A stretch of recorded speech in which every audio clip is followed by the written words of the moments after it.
जब हम अपने जीवन में असंभव लगने वाली चीजों के बारे में सोचते हैं तो एक प्राचीन श्लोक हमारे मन में आता है। बिनु पद चले सुने बिनु काना, कर बिनु कर्म करे विधि नाना। ये शब्द सिर्फ कविता नहीं है, बल्कि जीवन की एक गहरी सच्चाई को बयान करते हैं। आज हम इस अद्भुत दर्शन की यात्रा करेंगे और समझेंगे कि कैसे ये पुराने शब्द आज भी हमारे जीवन में उतने ही प्रासंगिक है। इस श्लोक का शाब्दिक अर्थ है बिना पैरों के चलना, बिना कानों के सुनना और बिना हाथों के अनेक प्रकार के कार्य करना। पहली नज़र में ये बातें असंभव लगती हैं, लेकिन जब हम इसे आध्यात्मिक दृष्टि से देखते हैं तो एक नया संसार खुलता है। ये पंक्तियां परमात्मा की सर्वव्यापकता और निराकार स्वरूप को दर्शाती हैं। वो शक्ति जो बिना किसी भौतिक रूप के सब कुछ कर सकती है, सब कुछ देख सकती है, सब कुछ सुन सकती है। तुलसीदास जी ने इन शब्दों के माध्यम से विभावना अलंकार का प्रयोग किया है, जहां कारण के अभाव में भी कार्य संपन्न होता है।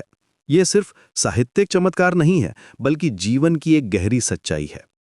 जब हम अपने आसपास देखते हैं तो पाते हैं कि प्रकृति में भी ऐसे अनेक उदाहरण हैं जहां बिना दिखाई देने वाले कारण के भी चमत्कार होते रहते हैं। आधुनिक जीवन में इस दर्शन की प्रासंगिकता और भी बढ़ जाती है। आज के डिजिटल युग में हम देखते हैं कि कैसे इंटरनेट के माध्यम से बिना भौतिक उपस्थिति के हम दुनिया भर से जुड़े रहते हैं।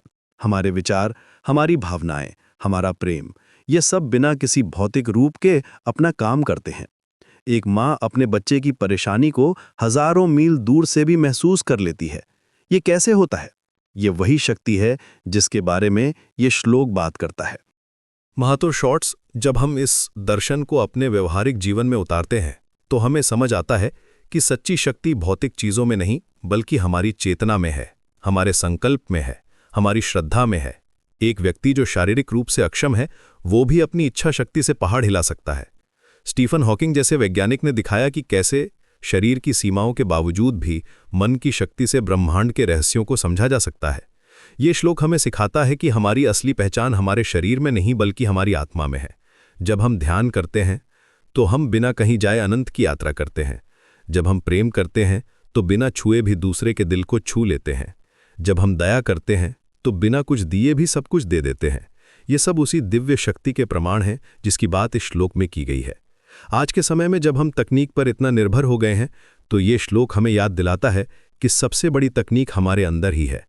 हमारी चेतना, हमारा विवेक, हमारी आध्यात्मिक शक्ति, ये सब उस परम शक्ति के अंश हैं। जब हम इसे समझ लेते हैं तो हमारे जीवन में एक नया आयाम आता है। हम समझ जाते हैं कि सच्ची सफलता बाहरी उपलब्धियों में नहीं, बल्कि आंतरिक चेतना के विकास में है। इस दर्शन का सबसे सुंदर पहलू ये है कि ये हमें सिखाता है कि सीमाएं सिर्फ हमारे मन में हैं।